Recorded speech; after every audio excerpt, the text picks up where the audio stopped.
தந்தை மகன் தூய ஆவியாரின் பெயராலே ஆமென். இயேசுவில் பிரியமான அன்னையின் பக்தர்களே, பொதுக்காலத்துடைய இந்த 9ஆம் ஞாயிற்றுக்கிழமையில் வரக்கூடிய இந்த வாரத்திலே வரக்கூடிய இந்த சனிக்கிழமையிலே ஆண்டவரை போற்றுவோம், ஆண்டவரை புகழுவோம். இன்றைய நாளிலே தாயாம் திருவையானது தூய நார்பர்ட் என்ற நார்பர்டைன் சபையை தோற்றுவித்த புனிதரை நினைவு கூறுகின்றது.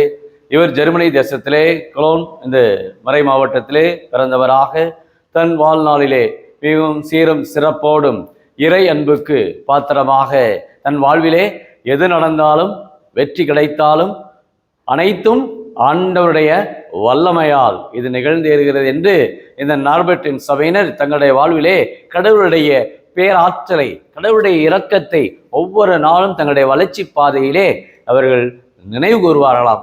நம்மளால் ஒன்றும் செய்ய இயலாது, எல்லாம் கடவுள்தான் நமக்கு இவ்வளவு வழிகாட்டுதலை கொடுக்கிறார் என்று வாழ்ந்தவர் தான் தூய நார்பர்ட். அந்த ஜெர்மனி தேசத்திலே ஏறக்குறைய அந்த சிலுவை போர் முடிந்த அந்த காலத்திலே 11-12 இந்த நூற்றாண்டுகளே இவருடைய வாழ்வு மிகவும் சிறப்பாக இறை அருளை, இறை இரக்கத்தை தன் வாழ்நாளிலே பறைசாற்றி நற்செய்தியால் தன்னுடைய வாழ்விலே கடவுளுடைய அந்த உடனிருப்பை, அஞ்சாதே நான் உன்னை காத்து கொள்கிறேன் என்ற அந்த இறை வாக்கு இவருடைய வாழ்விலே ஒவ்வொரு நாளும் இவருக்கு வெளிப்பட்டதாம். அந்த அளவுக்கு தூய நார்பர்ட் அந்த 11 நூற்றாண்டுகளிலே சிலுவை போர் முடிந்த அந்த காலங்களிலே பல்வேறு தப்பறை கொள்கைகள், விசுவாசத்துக்கான போராட்டங்கள், இதை அனைத்தையுமே ஒரு வெற்றி கண்டவராக பேராயராக அந்த ஜெர்மனி தேசத்திலே பேராயராக இவர் உயர்த்தப்பட்டு இந்த நார்பர்ட்டின் சபையினர் இன்றைக்கு உலகம் முழுவதும் இன்றைக்கு பணியாற்றி கொண்டிருக்கின்றார்கள். இவருடைய இந்த சபையினுடைய இந்த வளர்ச்சி நற்செய்தி அறிவிப்பு பணி சிறப்பாக நடைபெற இந்த நாளில் அந்த சபையினருக்காக வேண்டுவோம்.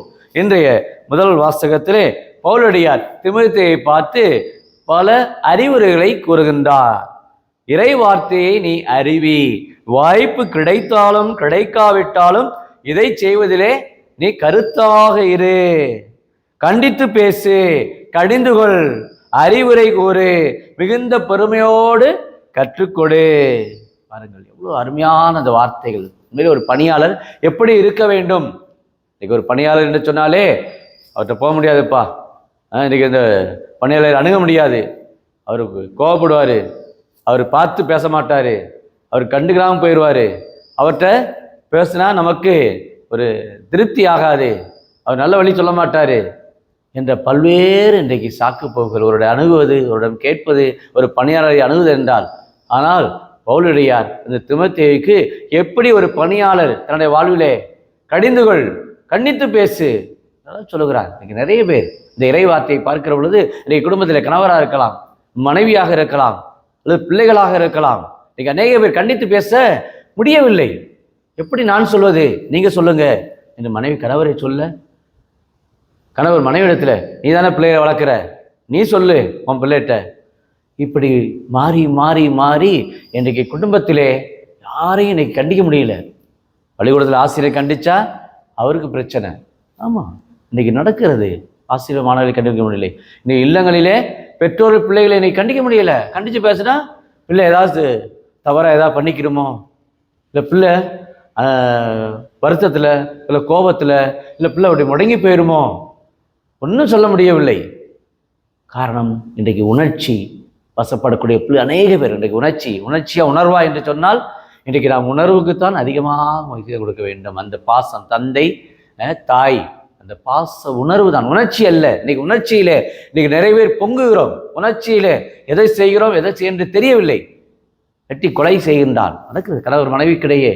கணவர் மனைவியை கண்டிக்கிற பொழுது இப்படி தவறாக நடக்காதே, அல்ல மனைவி கணவரை பார்த்து ஏன் இப்படி தவறா உங்க வாழ்க்கை இருக்கு, மாறி நடங்க என்று சொல்கிற பொழுது அங்கு கொலை, அங்கு பல்வேறு விதமான தீய சக்திகள் ஊடுருவி தங்களுடைய வாழ்க்கையை இன்றைக்கு தொலைத்து குடும்பத்தை சீரழிக்கின்ற நிலை. கண்டித்தாலே பிரச்சனை, கேட்டாலே இன்னைக்கு பிரச்சனை. இன்னைக்கு யாரும் எதுவும் கேட்கக்கூடாது. கேட்கலன்னா நல்ல குடும்பம், நான் உன்னை கேட்க மாட்டேன், நீ என்ன கேட்காத அப்படின்ற நிறைய உளவியல் ரீதியாக உண்டு. I am not okay, you are not okay, நீ என்ன பேசாத, நானும் உன்னை பேச மாட்டேன். இது வாழ்க்கையா? பவுலடியார் தீமோத்தேயுவிடம் சொல்றார், கண்டித்து பேசு. இறைவார்த்தை எப்படிப்பட்டது? தீமோத்தேயு மனதில் சொல்லுவார், இந்த இறைவார்த்தை கண்டித்து திருத்துவதற்கும் நம்மை சீராக்குவதற்கும் இறை ஆவியால் எழுதப்பட்டிருக்கு என்று சொல்லுவார். அப்போ எத்தகைய ஒரு மனப்பாங்கு பாருங்கள். பொறுமையோடு கற்றுக்கொடு. இன்னைக்கு பொறுமை நமக்கு இருக்கா? இந்த பொறுமையை நான் இன்னைக்கு இருக்கிறேனா? நம்முடைய திருத்தந்தை இந்த காலத்துக்கு ஏற்றபடி மேக்னிஃபிகாஸ் ஹியூமானிஸ் என்ற திருத்தூது மடலை நம்முடைய திருத்தந்தை லியோ அவர்கள் அருமையாக கொடுத்திருக்கிறார். இந்த கடந்த மாதத்தில் அருமையான ஒரு திருத்தூது மடல் 3 காரியங்களை பற்றி இந்த திருத்தூது மடலில் சொல்லுகிறார். மேக்னிஃபிகாஸ் ஹியூமானிட்டஸில் அன்னை மரியாளுடைய அந்த பாடலை மையப்படுத்துகிறார். என் ஆன்மா ஆண்டவரை ஏற்றி போற்றுகிறது, என் மீட்பராம் கடவுளை நினைத்து என் இதயம் கரையூறு என்று சொல்லுகின்றார். ஒரு காலத்தில் அந்த பாபேல் கோபுரத்திலே அழிவு ஏற்பட்டது. அந்த பாபேல் கோபுரத்திலே மொழி குழப்பங்கள், சண்டைகள், சச்சரவுகள். ஆனால் ஆண்டவர் நம்மிடத்தில் எதிர்பார்ப்பது உண்மையை, உழைப்பை, சுதந்திரத்தை என்று 3 காரியங்கள் இந்த திருத்தூது மடலில் சொல்கிறார். உண்மைக்கு சான்று பகரு, உழைப்பால் நீ உயர்வுடவாய், அதே வேளையிலே சுதந்திர ஒரு மனப்பாங்கோடு இரு என்று சொல்லுகின்றார். அத்தகைய ஒரு இந்த திருத்தூது மடல் வழியாக இன்றைய கால திருவைக்கு நாம் அமைதியை விரும்பக்கூடியவர்களாக இன்றைக்கு வாழ வேண்டும் என்றால் இத்தகைய ஒரு உழைப்பாங்கோடு பிள்ளைகளை நாம் சரி செய்ய, பிள்ளைகளை பயிற்சி உருவாக்கத்தோடு இன்றைய குடும்பத்தில் உருவாக்க ஆண்டவர் நம்மை அழைக்கின்றார். எத்தகைய ஒரு மனப்பாங்கோடு இருக்க வேண்டும்? வெளிவேடமா அல்லது நம்முடைய உழைப்பாங்கா? ஆண்டவர் எதை பார்க்கிறார்? நம்முடைய இதயத்தை பார்க்கிறார், வெளிப்புறத்தை அல்ல. உயரமோ குட்டையோ, அது பெரிய ஒரு பணக்காரனோ ஏழையோ அப்படி அல்ல. இயேசு பார்ப்பது நம்ம ஒவ்வொருடைய இதயத்தை பார்க்கிறார். இதைத்தான் இந்த நச்சரியை பார்க்கிறோம். எத்தனை பேர் கோயிலில் வந்து காணிக்க போடுறாங்க. ஆனால் ஆண்டவர் சொல்வது மற்ற எல்லாரையும் விட இந்த ஏழை கைம்பெண் உண்டியலே அதிகமாக காணிக்கை போட்டாள் என்று சொல்கிறார். அப்போ இயேசுடைய பார்வை மற்றும் வித்தியாசமான ஒரு பார்வை. இயேசுடைய பார்வை மனித ரீதியான ஒரு பார்வை. அவருடைய பார்வை இந்த உலகை கடந்து நிற்கக்கூடிய ஒரு பார்வை. அது போட்டு பணம் வேணா குறைவா இருக்கலாம், இருப்பதிலிருந்து கொடுப்பதல்ல, மாறாக இருப்பதை எல்லாம் கொடுப்பது, தன் பிழைப்புக்காக. தன் அந்த வார்த்தை அந்த கைம்பெண் சமூகத்தில் கண்டுகொள்ளப்படாதவள், ஒதுக்கப்பட்டவள், ஓரங்கட்டப்பட்டவள், அவளை ஆண்டவர் என்ன சொல்கிறார்? அந்த பெண்ணை உயர்வாக பார்க்கிறார். அது வெளிவேடத்துக்காக அல்ல, பரிசேயருடைய வாழ்க்கையை பற்றி குறிப்பிடுகிறார். முதன்மை இடத்தை விரும்புவார்கள், அதுக்காக முதல் எதிர்வதற்கு வேண்டாமா, ஒரு தாழ்வு மனப்பான்மையா?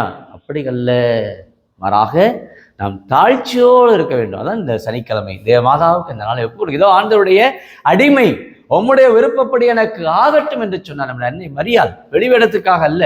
இன்னைக்கு நிறைய பேர் பகட்டு, ஆணவம், அகங்காரம், இருமாப்பு, பல்வேறு விதமான இன்னைக்கு எல்லாம் அப்பா டக்கரா பந்தா எதை செய்தாலும் பேரு புகழு, அதல்ல தாழ்ச்சி.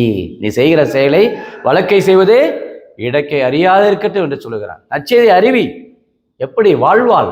நம்முடைய வாழ்க்கையால், நம்முடைய செயல்களால், நம்முடைய உணர்வுகளால், நம்முடைய குடும்ப வாழ்வால் நற்செய்தி பிறருக்கு அறிவிக்கக்கூடியவர்களாக இருக்க வேண்டும். நாமே நற்செய்தியாக மாற வேண்டும். இதைத்தான் ஆண்டவர் நம்ம இடத்துல விரும்புகிறார். இந்த ஜூன் மாதத்திலே, அது இந்த முதல் சனிக்கிழமையிலே தேவமாதாவுக்கு இந்த நாளை ஒப்புக்கொள்கிறோம் என்று சொன்னால் நாம் அனைவருமே அன்னையுடைய பிள்ளைகளாக இன்றைக்கு குடும்பத்திலே பொறுமையோடும் அன்போடும் கண்டித்து திருத்தக்கூடியவர்களாக, தவறை சுட்டி காட்டக்கூடியவர்களாக இன்றைக்கு வாழ வேண்டும் என்று சொன்னால் நாம் ஆவிக்குரிய மக்களாக இருக்க வேண்டும். ஆவியினுடைய இயல்பை நாம் பெற்றிருக்க வேண்டும். ஆவியால் நாம் நிரப்பப்பட வேண்டும். அப்போதான் நம்முடைய வாழ்க்கையில தவறை சுட்டி காட்டி பிறரை நாம் நல்வழிப்படுத்த முடியும். இன்றைக்கு சிந்தித்து பார்ப்போம். இந்த இறை வார்த்தை குடும்பத்திலே கணவராக இருக்கலாம், மனைவியாக இருக்கலாம், பிள்ளைகளாக இருக்கலாம், உங்களால் உங்களுடைய குடும்பத்தை வழிநடத்த முடிகிறதா? கண்டித்து திருத்த முடிகிறதா என்று பாருங்கள். முடிகிறதா? ஏன் முடியவில்லை? ஏதோ ஒரு இயலாமை, ஏதோ ஒரு அச்சம், ஏதோ ஒரு பயம் உங்களை உந்தி தள்ளுகிறது. அதனால் இன்றைக்கு குடும்பம் சீரழிக்கூடியலை பார்க்க கண்டிக்காத குடும்பங்கள், தவறை திருத்தாத குடும்பங்கள் ரொம்ப நாளாக செல்வதில்லை. அந்த கருத்தில் ஒப்பு கொடுப்போமா? ஜெபிப்போமாக. அன்பின் பரலோக பிதாவே, அப்பா இயேசுவே, தருமையான இந்த நாளுக்காக நன்றி குரு அப்பா.